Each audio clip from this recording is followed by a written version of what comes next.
This follows Joe Biden receiving the jab live on TV as well last week. How has it been received in the US? Very well. It gives many, many people confidence that this vaccine is safe, it's effective, it's going to be effective. It's been proven that way in the testing. So more people are believing in it now. And I'd like to see President Trump take a shot as well to get a jab, because then a lot of his followers will go ahead and proceed in going and getting the vaccine, which is so important to stop the virus. Yeah, absolutely. And it's interesting that Donald Trump still hasn't gotten his vaccination yet. But obviously, Joe Biden, his number one priority, as he said, is to control this virus. How big of a challenge will it be? A huge challenge, because this virus has killed 330,000 people already. It's infected 19 million Americans, and it's growing exponentially every day. And so Joe Biden has to be able to use the infrastructure that would be in place or put in place to get the vaccinations out to the people, the clinics and places where people can actually get vaccinated. And otherwise, if he doesn't get it out there, that's a problem. So far, only 2 million people have been vaccinated, and yet the goal was 20 million by the end of the year. We won't reach that goal, but we should move faster to get it out there. And it's a good thing other vaccines are coming on board as well that could help add to the numbers. But the main thing is getting it out and distributed. Well, still a long way to go to get to that 20 million mark, Peter. Let's move on now, because we saw this week Donald Trump signing that $2 trillion pandemic aid and spending package. Why has he finally come to the table on this after being so reluctant to sign in the first place?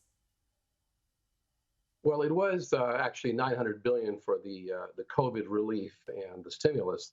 The rest of it was the federal budget, part of the federal budget, and he signed it. It came out to over $2 trillion, correct?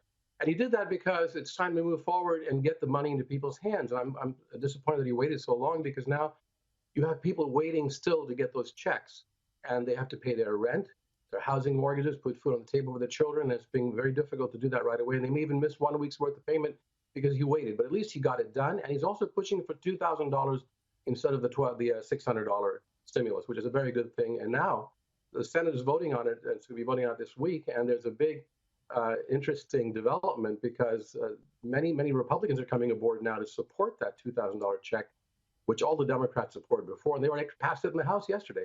So things are really developing very quickly about the stimulus and about the president signing it. And does it have to pass any final hurdles?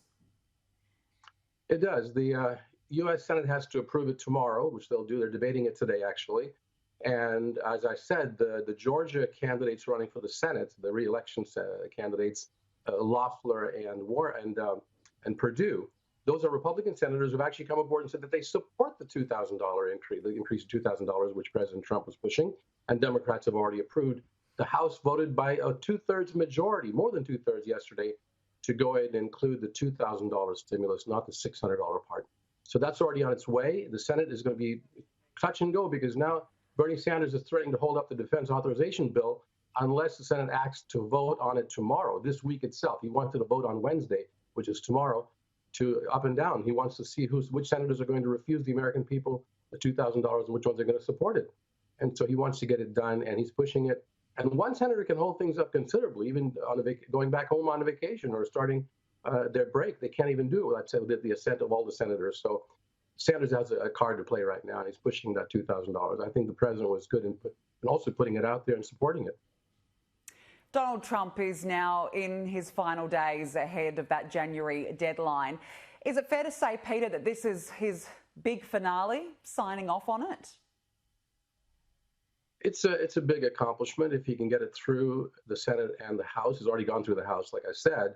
And they need about 60 votes to prevent a filibuster. And right now, all the Democrats are for it, so the two independents in the Senate. And you have another 5 or 6 Republicans having come aboard publicly right now, including Senator Ted Cruz and Lindsey Graham, and the 2 senators from Georgia are running for re-election. They've all come aboard. Josh Hawley, these are all Republicans, so it's about 5 or 6 right now. They need 10 more, another 5 or 6 more to make that 60 margin, which I think they'll get, because now the American people are seeing that it's right out in the open. Which of you politicians are for us having real relief and real stimulus to get the economy going again and to put food on our table for our kids? And which of you senators are going to go home and have fun and not do this? So this is going to be out in the open this week, probably starting tomorrow itself. And I do believe that it's going to be President Trump is going to be credited for putting that thing on the table. And it's going to happen, I believe. I think so. It'll happen. It depends on these senators again. We'll see tomorrow.